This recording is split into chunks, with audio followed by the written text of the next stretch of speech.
Me, 24. Working as a barista, which is fine for now. I'm a feminist, a pretty vocal one online, and I try to be in my real life too. I believe in equality, dismantling patriarchal structures, and calling out toxic behavior when I see it. One of the things that really gets on my nerves is the whole concept of the friendzone. It's a term invented by men who feel entitled to a woman's affection just because they were nice to her. Like, you can't just be friends? It's pathetic. A woman doesn't owe you anything for basic human decency. I had what I thought was the perfect example of a healthy male-female friendship with Silas. He was my best guy friend. We'd known each other for years, since we were in the same general social circle. He was just dependable, like a comfortable old sweater. Sweet, a great listener, always willing to help out. The kind of guy you could call at any hour for anything. And I did. My car broke down a few months back on a rainy Tuesday. First call was to Silas. He left his work early to come pick me up and wait with me for the tow truck. Didn't even complain. When I moved into my new apartment last year, he was the one who spent his entire Saturday helping me move heavy boxes and assemble my IKEA furniture. I bought him a pizza, and he seemed genuinely happy with that. That's what real friends do. The main topic of our conversations was usually my dating life, or lack thereof. There was this guy, Cale. He was in our extended group of acquaintances. Cale was the complete opposite of Silas. He was tall, mysterious, had that kind of detached confidence that just drives you crazy. He was a challenge. He barely seemed to notice I existed, which of course made me want his attention even more. I would spend hours dissecting my minimal interactions with him to Silas. Did the way he said hey sound interested? Did he hold eye contact for a second longer than necessary? Silas would listen patiently, on the phone, over coffee, in his car while he drove me somewhere. He'd always offer the same supportive advice, things like telling me Kyle was intimidating and I just needed to be myself. Honestly, his validation was the fuel that kept me going. A few months ago, there was a big party at a mutual friend's place. I knew Kyle would be there. I spent hours getting ready. I wanted to look effortlessly stunning. I showed up and immediately started scanning the crowd for him. Found him leaning against a wall talking to some girl. He was laughing at something she said. That deep, genuine laugh he so rarely used. It felt like a punch to the gut. I tried to catch his eye all night, walked past his group a few times. At one point, I was standing close enough to say hi. I mustered up all my courage. I walked over and said something like, "Hey, Cale, crazy party, right?" He glanced at me for a split second, a flicker of non-recognition in his eyes. He just gave a slight nod and turned right back to his conversation. He completely and utterly blanked me, in front of everyone. I felt my face get hot. I wanted the floor to swallow me whole. I made my excuses and left the party early, trying not to cry on the way out. The second I got inside my apartment, the tears started flowing. I grabbed my phone, my hands shaking with a mix of humiliation and anger, scrolled to Silas's name. It was almost 2 a.m., but I knew he'd pick up. He always did. The phone rang twice. His sleepy voice came on the line, instantly concerned. I just started sobbing and told him everything. How Cale had ignored me, how the other girl was all over him, how I felt so stupid and worthless. I vented for what must have been an hour.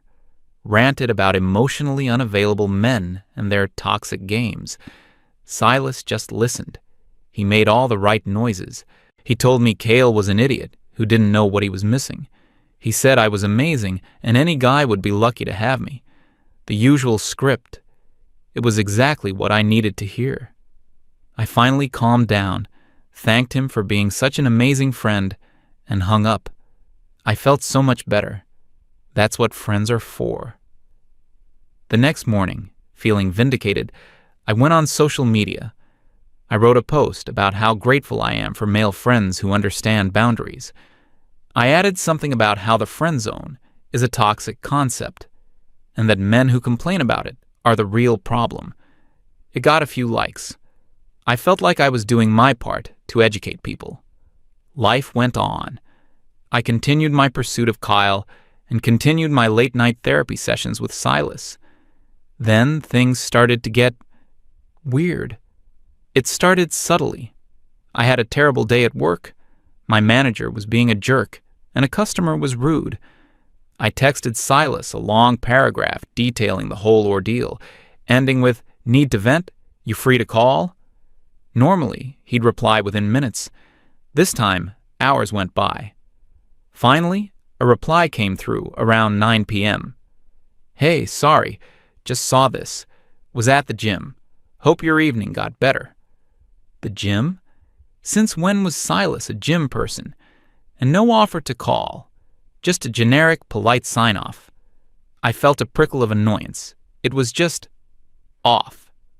A week or so later, I had a dentist appointment across town.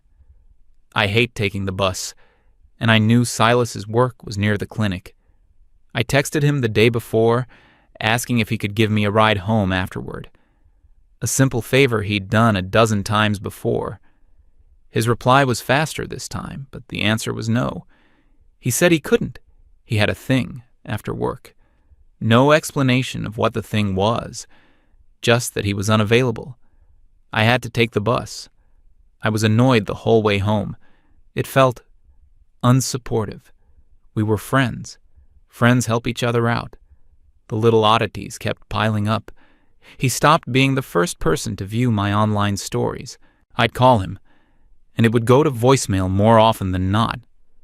When he did call back, it would be hours later, and he'd sound distracted. Our conversations became shorter. He'd listen, but he wouldn't engage in the same way. The deep dives into Kyle's psyche were cut short, with him saying he had to go, that he was in the middle of something. The final straw for me was when I tried to make plans with him. I wanted to go see a movie, one of those indie films I knew Kyle would think was cool if I mentioned it. I figured Silas could be my movie buddy, like always. I texted him about it on a Monday, asking if he was free on Friday night. He didn't reply until Tuesday evening. "Hey, can't do Friday. Got plans." Again, just plans. Vague, secretive. I was starting to get genuinely worried and a little angry. What was going on with him? Was he mad at me for some reason? This wasn't the Silas I knew. The real Silas would have moved his schedule around. I decided I needed to talk to him face to face, to clear the air. I texted him and asked if we could meet for coffee, framing it as me being concerned about him. He agreed, suggesting a place near his work for the next day. I showed up at the coffee shop, rehearsing my "I'm worried about you" speech. He was already there, sitting at a small table. The first thing I noticed was that he looked different. His posture was better. He wasn't slouching. His shirt seemed to fit him better across the shoulders and arms.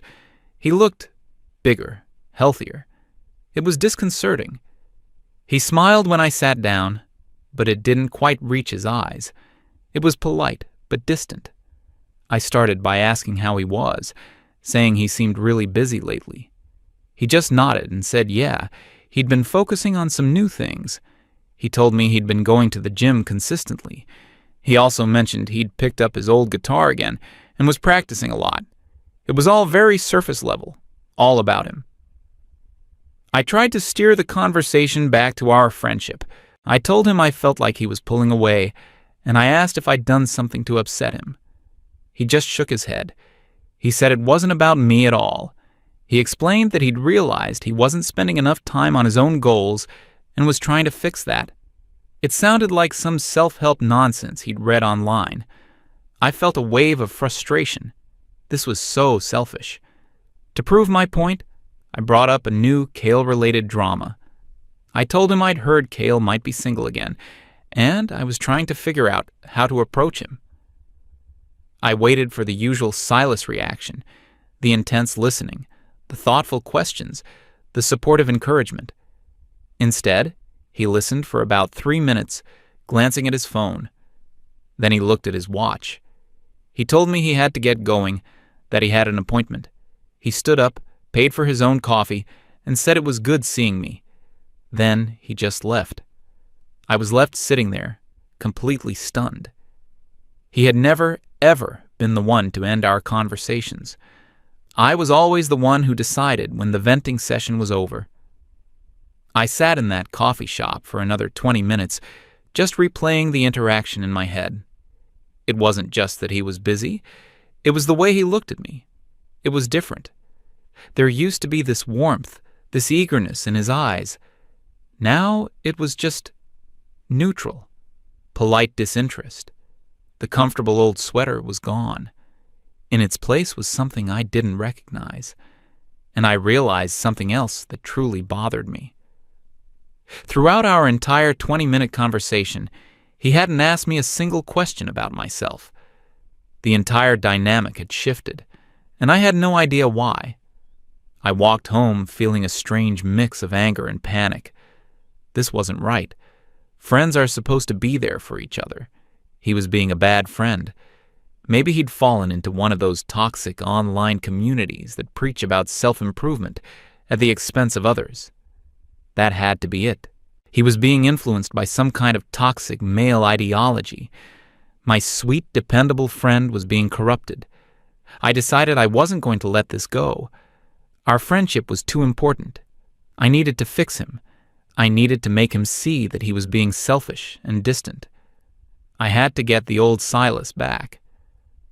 A couple of weeks went by. My attempts to communicate were met with the same polite but firm boundaries. He was always busy. He had plans. He was in the middle of something. The excuses were maddeningly consistent. I started to feel desperate. I was so used to having him as a sounding board that my own thoughts felt chaotic and loud without him to absorb them. Kyle had posted a picture of himself hiking with a group of people, and the girl from the party was in it. My mind was racing, and my first instinct, the one I'd had for years, was to call Silas and break it all down. I actually picked up my phone to do it, then stopped. I knew what his response would be. A short, unhelpful text message hours later. The feeling of being cut off was infuriating. It was a genuine loss. It felt like a betrayal. I had always been there for him, listening to his minor work problems or whatever. Okay, maybe he didn't have as many problems as I did, but the principle was the same. Friendship is a two-way street, and he had just closed his lane without any warning. I decided on a new tactic. If I couldn't get through to him with words, I'd create a situation where he would have to help me. An emergency. Something he couldn't just brush off with a text message. I saw a listing for a vintage dresser online. It was perfect for my bedroom. The seller lived on the other side of town and couldn't deliver. It was heavy. Too heavy for me to move alone. And it wouldn't fit in my tiny car. Silas had a big hatchback. He was the perfect man for the job. This was it. A classic Silas mission. There was no way he could refuse to help a friend in need with something so practical. This would be the thing that broke through his weird new shell and reminded him of his obligations as a friend. I called him.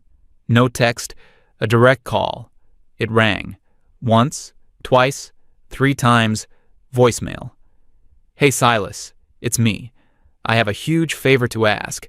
It's kind of an emergency. Call me back ASAP.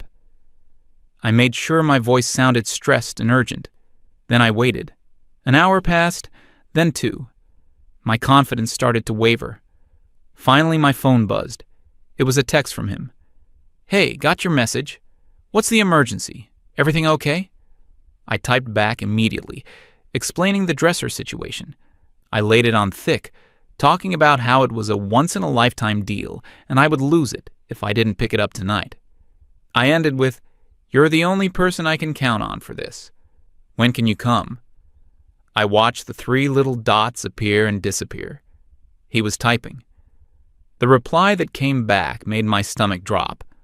Oh man, that's a tough spot.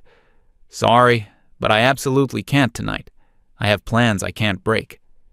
I stared at the message in disbelief. He was really choosing his vague, mysterious plans over my actual tangible problem. I felt a surge of pure rage. I typed back, "What could possibly be more important than helping your best friend?" His reply was instant. "It's just not possible. You could try renting a truck from a hardware store, or maybe a TaskRabbit. Hope you figure it out." He was offering solutions. Practical, impersonal solutions. He wasn't offering himself. That was the moment I knew. This wasn't a phase. This wasn't him being temporarily weird. This was a permanent change. The old Silas was gone, and he wasn't coming back. I felt a genuine sense of panic rise in my chest. He was my safety net, my rock, and he had just calmly, politely, completely cut the rope. I didn't get the dresser. I just sat on my couch, phone in my hand, feeling more alone than I had in a very long time. The world felt a little less stable, a little less safe, and it was all his fault. The next few weeks were a blur of resentment. I tried to fill the void Silas left. I complained to my female friends about Kyle, but it wasn't the same. They'd offer advice like, "Just forget him," or "You deserve better." They didn't understand the nuance. They didn't have the patience to listen for hours while I analyzed every little detail. They didn't enable my obsession the way Silas had. They were trying to solve the problem. I just wanted to wallow in it with a supportive audience.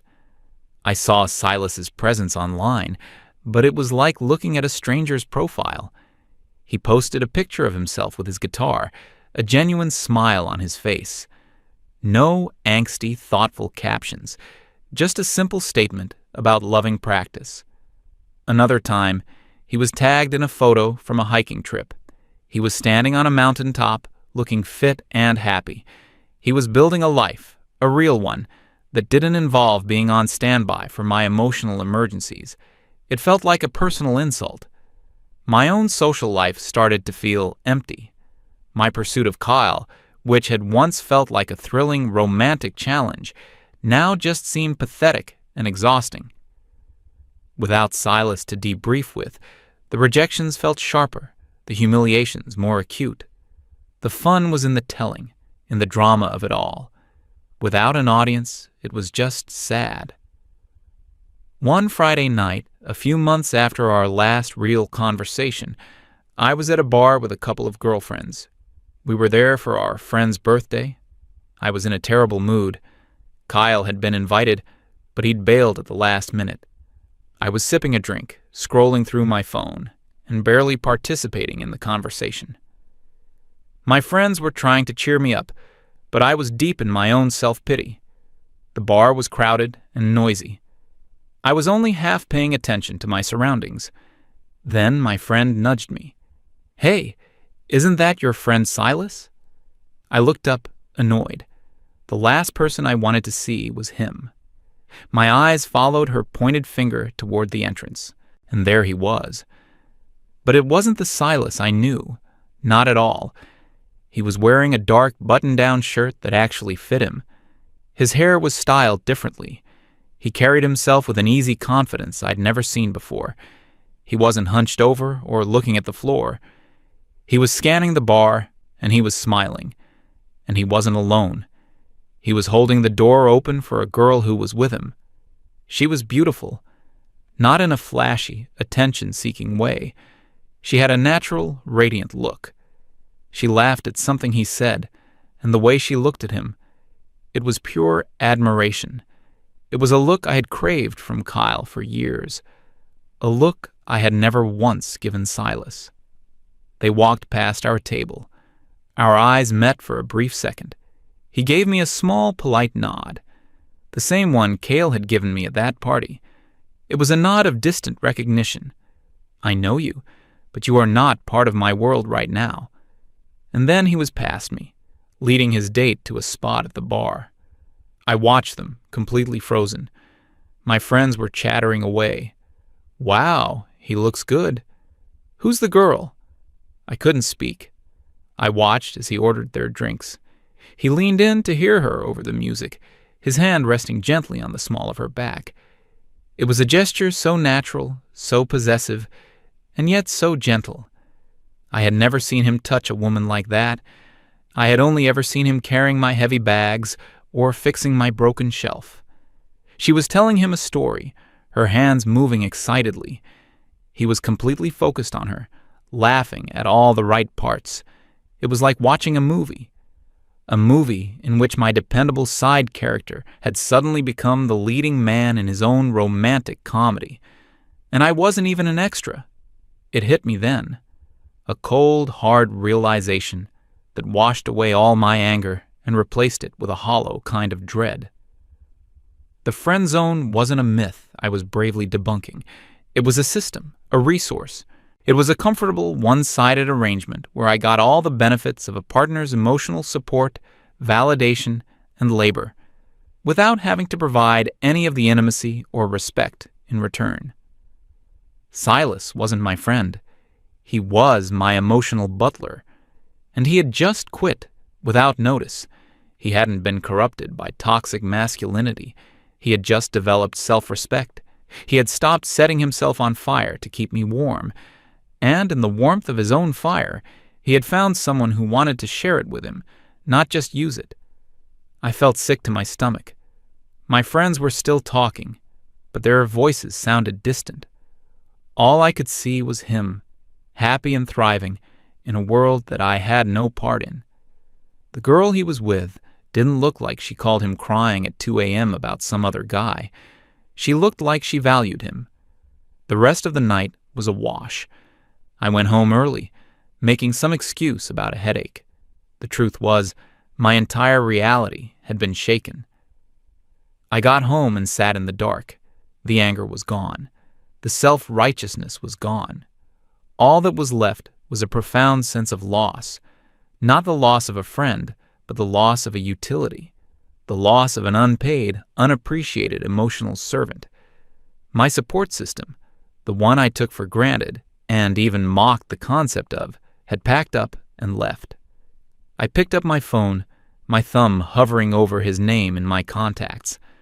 I wanted to text him, to scream at him, to ask him why, to beg him to come back. But what could I even say? How dare you find happiness and stop making my life easier? It sounded absurd even in my own head. I scrolled through my contacts list, a desperate feeling creeping in. There were other guys in there, guys I'd kept in a similar orbit. Not as close as Silas, but still on the roster. Mark, the guy from my old job who was always a little too nice, always offering to help. I hadn't spoken to him in months, not since he'd tried to ask me out, and I'd given him the gentle, "I just value our friendship so much" speech. I typed out a message. "Hey Mark, long time no see. How have you been?" I sent it, my heart pounding with a weird mix of hope and shame. I waited. An hour went by. Nothing. He had seen the message. The little read receipt was there. He was just choosing not to answer. The rejection felt surprisingly painful. Okay, next. David. A guy from a book club I'd been in. Quiet, sweet. He'd once fixed a typo on my resume for me. I sent him a similar message. He just thought of you. What have you been up to? This time, a reply came back after about 2 hours. I opened it eagerly. Hey Laura, all good. Life's been pretty crazy. Me and my girlfriend just moved in together, so it's been all about that. His girlfriend. Of course. I typed back, "Oh wow, congrats." My fingers felt like lead. His reply was quick.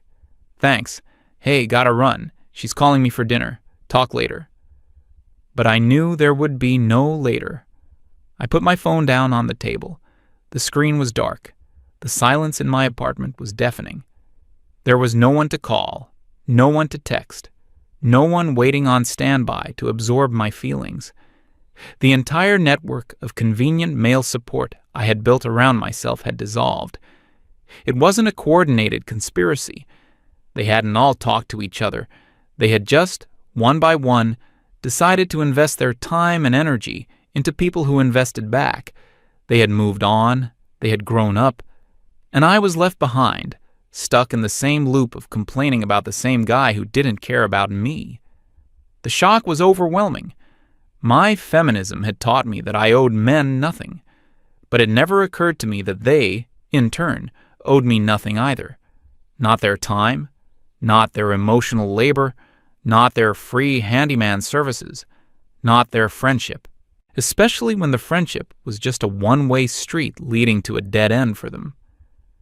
I thought about Cale, the guy I'd wasted so much energy on. He offered nothing, no support, no kindness, no time, and that's what made him a prize in my eyes. I thought about Silas. He had offered everything, support, kindness, and all of his time, and I had treated him like he was disposable. The irony was so thick I could choke on it. I had become the very thing I claimed to despise, an entitled person using someone for their own benefit, with no regard for their feelings. I was the user. I was the toxic one. I stared at my reflection in the dark screen of my phone. I didn't like the person looking back at me. I was completely, utterly alone. And for the first time, I knew with absolute certainty that I had no one to blame but myself. The friendzone wasn't a myth. It was real. I just never realized I was the one who had created it. And now, I was its only resident.